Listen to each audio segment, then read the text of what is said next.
उसका पति है वर्ण सर्व की गति में और शिशु की गति गुरु है। इस पृथ्वी तल में सब प्राणियों के लिए स्थान बहुत सारा है, किंतु स्त्रियों के लिए मात्र पति है, दूसरा छोड़कर कोई आश्रय स्थान नहीं बनाया गया है। इस प्रकार से धर्म सुंदर यमराज ने प्रसन्न होकर माता सावित्री से यह बात कहे।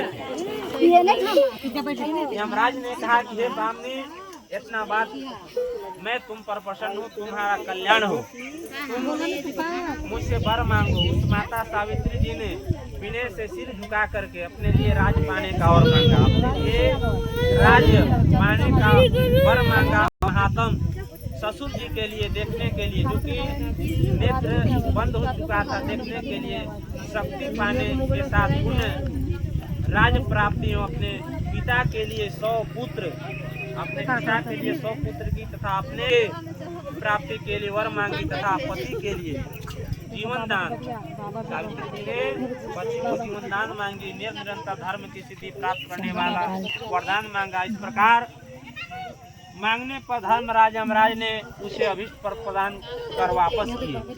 उसके बाद सावित्री पतन प्राप्त करके प्रसन्नचित होती हुई अपने पति के साथ शांति से अपने आश्रम को चली गई। सावित्री माता ने ज्येष्ठ मास की पूर्णिमा के दिन सावित्री व्रत को किया था, जिसके प्रभाव से राजा ससुर को पुण्य नेत्र प्राप्त हुई, आँख प्राप्त हुई। इसके बाद उसका निष्ठंड कंठ जोता गया, अपने देश राज प्राप्ति हुई। सावित्री माता के पिता को 100 पुत्र मिला, सावित्री को भी 100 पुत्र प्राप्त हुआ। इस प्रकार से सावित्री के संपूर्ण महात्म को मैं तुमसे कह दिए। देवी पार्वती जी ने कहा कि हे देवी, सावित्री के द्वारा किया हुआ महान व्रत किस प्रकार का है, ज्येष्ठ मास में उसका विधान कैसे किया जाता है।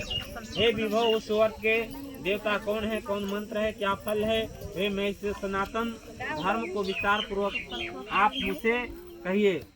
हे विभो, उस व्रत को ईश्वर भगवान शंकर जी ने कहे कि हे देवेश, सावित्री व्रत को आदर पूर्वक सुनो। हे महेश्वरी, उस सती सावित्री जी ने जिस प्रकार किए उसे मैं कहूँगा। हे भामिनी, ज्येष्ठ शुक्ल पक्ष की त्रयोदशी तिथि प्रातः काल का समय, सुबह का समय दर्पण मुखारी करके दिन रात्रि उपवास करने का नियम बताया गया है।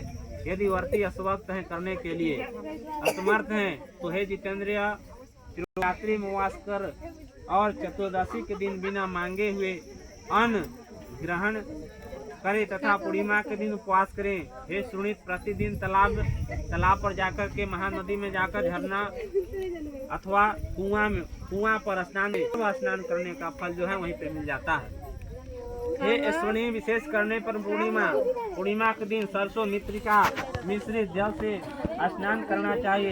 प्रथम अपने लायक पात्र में बालू भरकर अथवा जौ, सप्तधान, तिल आदि से भरे हुए 2 वस्त्र के टुकड़ा, बांस के डलिया में शक्ति अनुसार मिट्टी अथवा हुई सावित्री जी की प्रतिमा, सावित्री के लिए 2 रक्त लाल वस्त्र, ब्रह्मा जी की प्रतिमा के लिए श्वेत वस्त्र। इस प्रकार से ब्राह्मणों के साथ सावित्री का यथाशक्ति गंध, पुष्प, धूप, नैवेद्य आदि से पूजा करना चाहिए। फल में तरोई, कोहड़ी, ककड़ी, नारियल, खजूर, कैथ, अनार, जामुन, जम्बीरी, नींबू, नारंगी, केला, सेब, अखरोट, कटहल, जिला, काली मिर्च, गुड़, सेंधा नमक, अंकुरी सप्तधान, बांस की बनी हुई डलिया में रखकर रेशमी वस्त्र कर कुमकुम रोड़ी रंग से रंग देवे। इस प्रकार से ब्रह्मा जी की प्रिया सावित्री जी की अर्थात सावित्री की प्रतिमा के साथ पूजा करे। तरह पुराणों में यह मंत्र कहा हुआ है, जिसके पूर्व ओमकार वन है। ऐसी बिना और पुस्तक धारण करने वाले वेद की माता जननी कहते हैं कि मुझे विधवा न होने का वर। इस प्रकार से विधि पूर्वक पूजा करके वहां पूजा स्थल पर रात्रि में जागरण करे। विधि विधवत गाना बजाना के साथ नर निरंतर वृंदावन में सारा दिन नाचे गावे, हंसी खुशी के साथ रात्रि का समय बिता। इस प्रकार से सावित्री माता का ब्रह्मा जी के साथ विवाह विधि संपन्न कर 7 द्विज दंपतियों को भोजन करावे। गृह दान, गृह गृह मैंने घर पर दान देवे देना